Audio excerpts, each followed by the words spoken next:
The morning started like any other, quiet and ordinary, the kind of day that gives no warning about what it is hiding. Adam woke up late, rushed through his breakfast, and grabbed his car keys without much thought.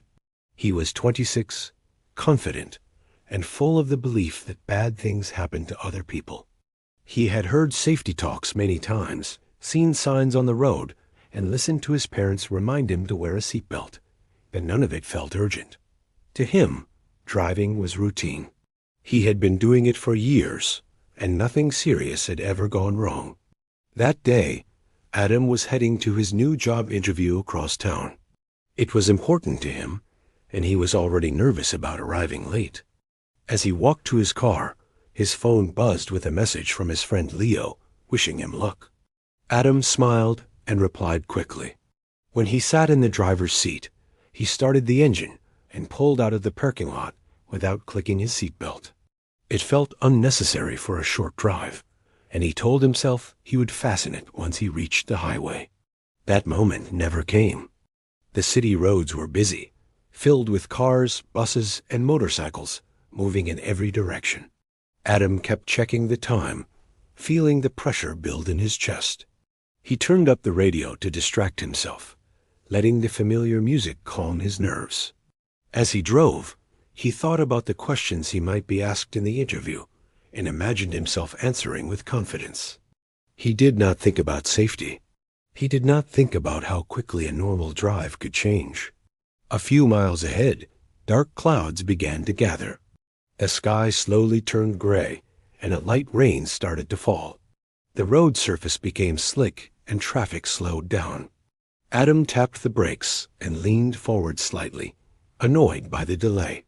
He felt in control, sure that his driving skills were enough to handle any situation. He had driven in rain many times before. He had driven faster, taken sharper turns, and nothing bad had happened. This time, he thought, would be no different. As he approached a long intersection, the traffic light turned green. Cars began to move, and Adam followed, keeping his eyes on the road. Suddenly, from the side street, a small delivery truck appeared, moving faster than it should have. The driver seemed distracted, and the truck did not slow down. Adam's heart jumped. He slammed on the brakes and turned the steering wheel, trying to avoid the collision. The tires screeched against the wet road, and the car began to slide. Time seemed to slow down in a strange and frightening way. Adam felt his body lift slightly from the seat as the car spun. He reached out with one hand, grabbing the steering wheel tighter, while the other hit the dashboard. Without a seatbelt holding him back, his body moved freely, helpless against the sudden force. His thoughts became scattered, filled with fear and confusion.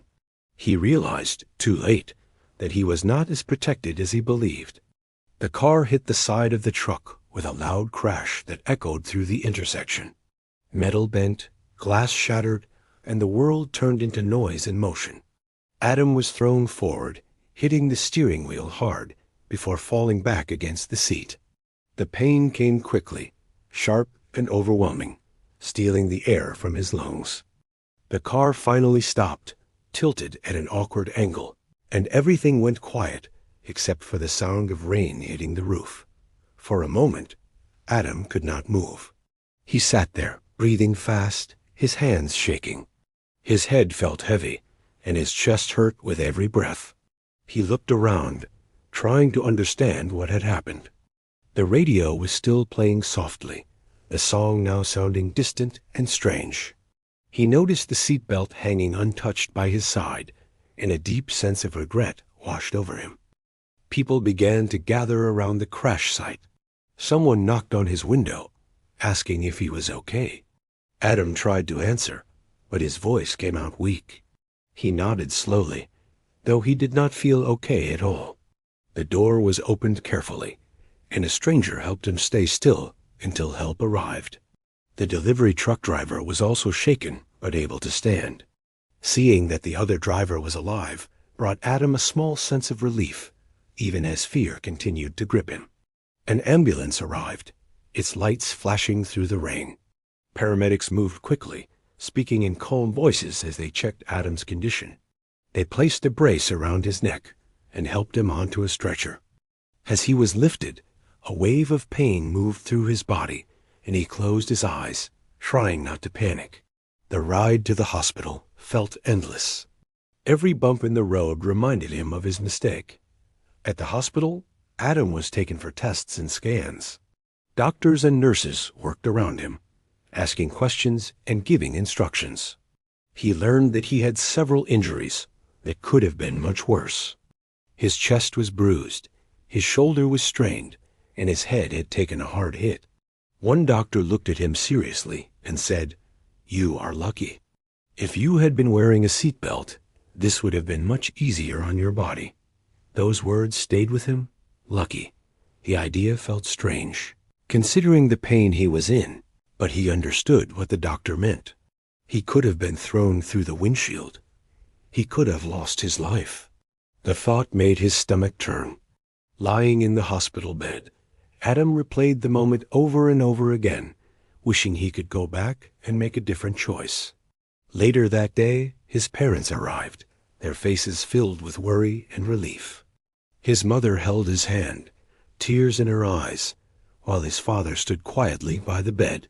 They did not scold him or lecture him. They did not need to.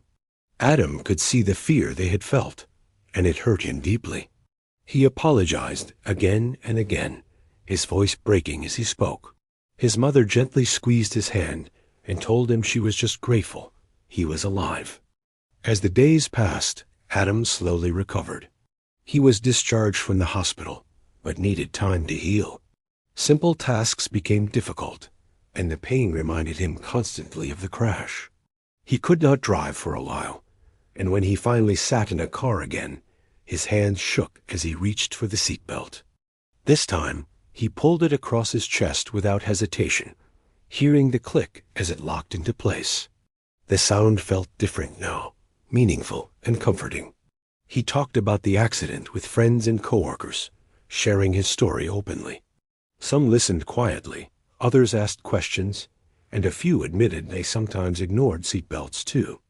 Adam told them how quickly everything had changed, how one small decision had almost cost him his life. He did not exaggerate or seek attention. He simply told the truth, hoping it might make a difference.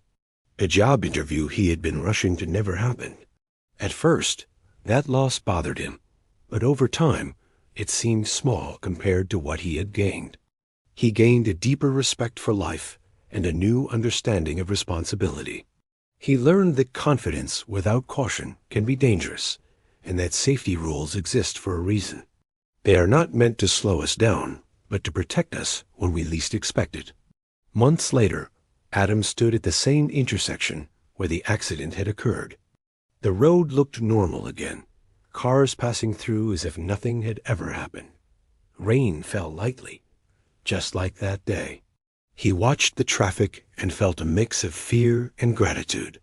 He knew that many drivers passing through might feel just as confident as he once did, unaware of how fragile that confidence could be.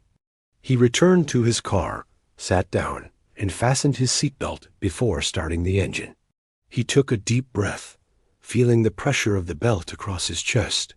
It was a simple action, one that took only a second, but it carried a powerful meaning for him now. As he drove away, he felt calmer, more aware, and more respectful of the road and the lives around him. The day Adam learned why seatbelts matter changed him forever.